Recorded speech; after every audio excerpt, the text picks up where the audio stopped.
নমস্কার বন্ধুরা, welcome to সম্পাস kitchen. আজকে আমরা দেখে নেব কাতলা মাছের অত্যন্ত জনপ্রিয় পদ কাতলা কালিয়ার রেসিপি। এই কাতলা কালিয়া কিন্তু আমাদের বাঙালিদের বিভিন্ন অনুষ্ঠানে তৈরি হয়, আর সেই অনুষ্ঠান বাড়ির মতো কাতলা কালিয়া আজকে তৈরি করব। সঙ্গে অবশ্যই থাকবে কিছু টিপস অ্যান্ড ট্রিক্স। রেসিপিটা শুরু থেকে শেষ পর্যন্ত দেখতে থাকুন। আর এরকমই রেসিপি দেখার জন্য কিন্তু সম্পাস কিচেনকে সাবস্ক্রাইব করে নিতে হবে।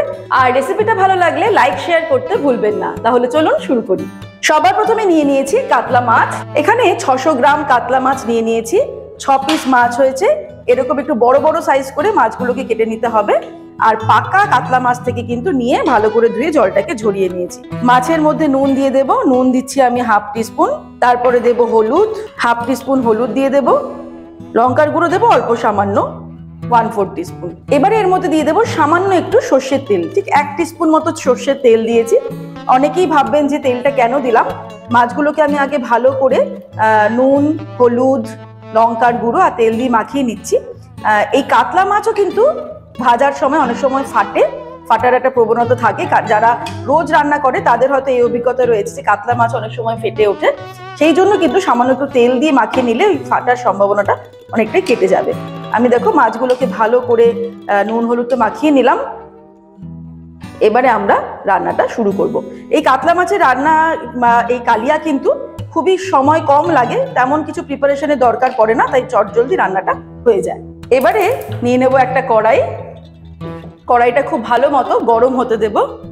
কড়াইটা যখন ভালো মতো গরম হয়ে যাবে তখন এর মধ্যে দিয়ে দেব সর্ষের তেল। এবারে তেলটা খুব ভালো মতো গরম হয়ে গেলে মাছগুলোকে তেলের মধ্যে ছেড়ে দেব।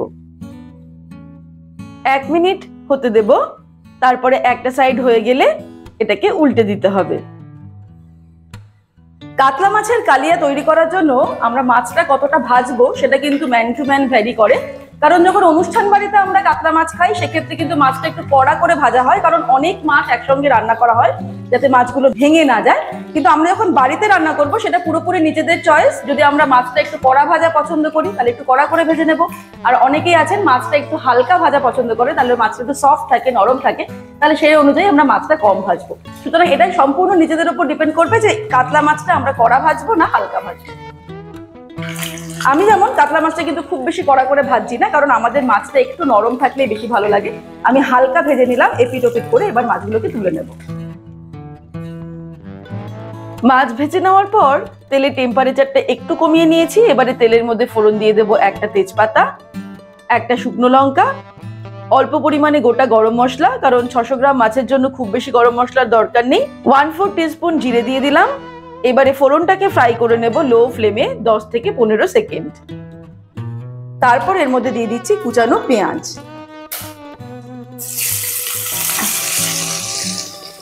দুটো মাঝারি সাইজের পেঁয়াজ কুচিয়ে নিয়েছি। পেঁয়াজটা দিয়ে দিলাম। পেঁয়াজটাকে এবারে ভালো করে ভাজবো। ফ্লেমটা কিন্তু একদম লোতে রেখেছি। আর পেঁয়াজ ভাজার সময় দিয়ে দেব সামান্য একটু চিনি, 1 টিস্পুন চিনি দিলাম। অনেকেই ভাববেন যে পেঁয়াজের মধ্যে চিনি কেন অ্যাড করলাম, মাছের ঝোলে চিনি অ্যাড করলে হয়তো মিষ্টি মিষ্টি হয়ে যাবে। কিন্তু সেক্ষেত্রে বলি যে এই যে চিনিটা অ্যাড করা হলো সেটা কিন্তু মিষ্টত্বের জন্য নয়। এই চিনি অ্যাড করার ফলে খুব সুন্দর একটা কালার আসবে আমাদের রান্নাতে। পেঁয়াজটাকে ভালো করে ভেজে নিয়েছি। পেঁয়াজের রংটাও কিন্তু সুন্দর চেঞ্জ হয়ে গেছে। এবারে এর মধ্যে আমি দিয়ে দেব পেঁয়াজ বাটা। দিয়ে দিচ্ছি একটা পেঁয়াজ আমি বেটে নিয়েছি। পেঁয়াজ বাটাটা দিয়ে দিলাম। এবারে পেঁয়াজ বাটা দিয়ে কিন্তু আরো মিনিট 5 রান্না করতে হবে। আর ফ্লেমটাকে এই সময় আমরা মিডিয়ামে করে দেব। পেঁয়াজ ভাজা হয়ে গেলে এবারে দিয়ে দেব আদা বাটা। 1 টেবিল স্পুন আদা বাটা দিলাম। এবারে আদাটা দিয়ে কিন্তু আরো মিনিট 3 আমাদের ভালো মতো কষিয়ে নিতে হবে। এই মাছের কালিয়াতে কিন্তু রসুন ব্যবহার প্রচলিত নয়, কিন্তু এখনকার দিনে দেখবে অনেক অনুষ্ঠান বাড়িতেই মাছের কালিয়াতে রসুন দেয়, কিন্তু যেটা ট্রেডিশনাল রান্না মাছের কালিয়া কিন্তু রসুনটা ব্যবহার করা হয় না। আদা বাটা দেওয়ার পরে কষিয়ে নিয়েছি। এবারে আমি এর মধ্যে গুঁড়ো মশলাগুলো অ্যাড করব।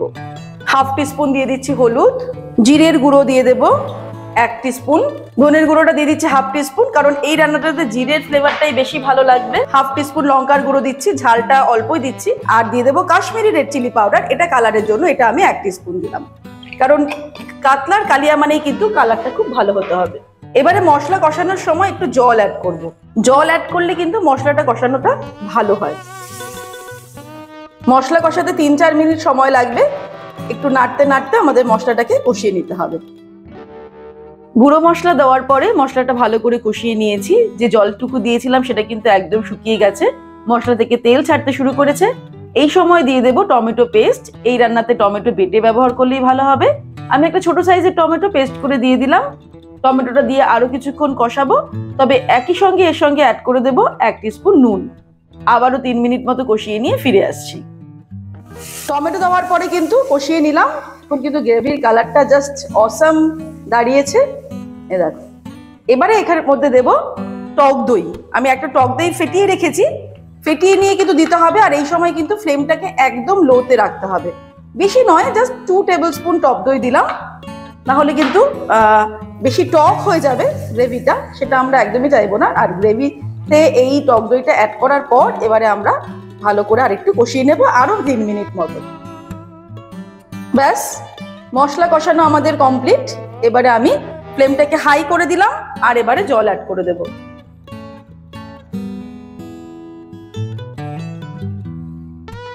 মাছের কালিয়াতে কি পরিমাণ জল অ্যাড করব সেটাও একটা চিন্তার ব্যাপার, কারণ অনুষ্ঠান বাড়িতে যখন আমরা মাছের কালিয়া খাই তখন খুব বেশি গ্রেভি কিন্তু আমাদের লাগে না, যেহেতু অনেক রকম পদ থাকে।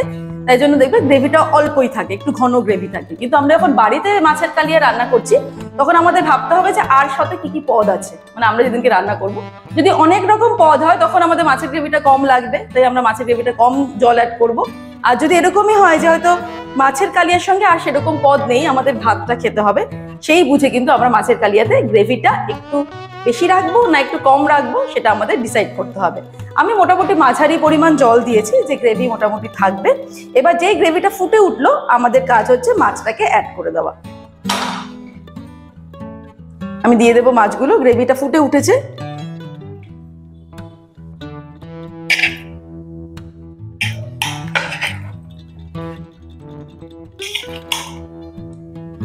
সাধারণত ভাতের সঙ্গেই মাছের কালিয়া সব থেকে বেশি ভালো লাগে, তবে বাসন্তী পোলাওর সঙ্গে কিন্তু ভালো লাগে। এই যে মাছের তেলটুকু রয়েছে এটুকু দিয়ে দিলাম। দেখতেই পাচ্ছেন ঝোলের কালারটা কিন্তু খুব সুন্দর এসেছে। এবারে যেই ঝোলটা ফুটতে শুরু করবে তখন এর মধ্যে দিয়ে দেবো 4টে কাঁচা লঙ্কা, যেগুলোকে আমি চিড়ে নিয়েছি। তবে ঝালটা কিন্তু নিজেদের স্বাদ অনুসারে অ্যাড করতে হবে। আবারও বলছি, ফ্লেমটাকে লোতে করে ঢাকা দিয়ে দেবো জাস্ট 8 মিনিটের জন্য। এবারে চলে আসি ধন্যবাদ জ্ঞাপন পর্বে। আমরা চেষ্টা করি সবাইকে ধন্যবাদ জ্ঞাপন করতে। সেরকমই সুমিত্রা চন্দ্র আমাদের এমন একজন ভিউয়ার যে প্রত্যেকটা রেসিপিতে প্রত্যেক দিন তার কাছ থেকে আমরা কমেন্ট পাই। এর জন্য সুমিত্রাকে অনেক অনেক ধন্যবাদ।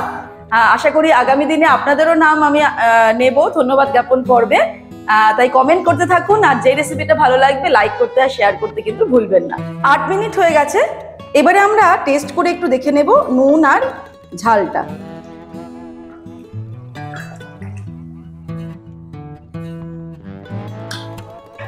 একদম ঠিক আছে। এবার ফ্লেমটাকে হাই করে দিয়ে প্রথমে আমরা 1 মিনিট এটাকে একটু ফুটিয়ে নেব। 1 মিনিট ফুটিয়ে নিয়ে এর মধ্যে দিয়ে দেবো 1/2 টিস্পুন গরম মশলার গুঁড়ো আর দিয়ে দেব 1 টেবিল স্পুন ঘি। সামান্য একটু মিক্স করে দেব। জাস্ট গ্রেভিটা দেখেই বোঝা যাচ্ছে এটা কিন্তু দারুণ টেস্টি হয়েছে। তারপর ওভেনটাকে অফ করে দেব পুরোপুরি আর ঢাকা দিয়ে রেখে দেব আর 5 মিনিট স্ট্যান্ড বাই টাইম, যাতে ঘি আর গরম মশলার ফ্লেভারটা ভালো মতো মিশে যায়। তাহলে তৈরি হয়ে গেল কাতলা মাছের কালিয়া, অত্যন্ত জনপ্রিয় কাতলা মাছের পদ। এবারে আশা করি অসুবিধা হবে না বাড়িতে কাতলা মাছের কালিয়া তৈরি করার জন্য। সামনের রোববারেই তৈরি করে ফেলুন কাতলা মাছের কালিয়া, গরম গরম ভাতের সঙ্গে সার্ভ করুন, দেখবেন বাড়ির সবাই কিন্তু খুশি হয়ে যাবে। আজকের রেসিপিটা ভালো লাগলে লাইক করতে আর শেয়ার করতে ভুলবেন না। আর এরকমই দারুণ দারুণ রেসিপির আপডেট পাওয়ার জন্য সম্পাস কিচেন চ্যানেলটিকে সাবস্ক্রাইব করে নিন আর অবশ্যই বেল নোটিফিকেশনটা অ্যাক্টিভেট করে নেবেন। ভালো থাকবেন, সুস্থ থাকবেন। আমি আবার হাজির হব নতুন নতুন রেসিপির সঙ্গে। নমস্কার।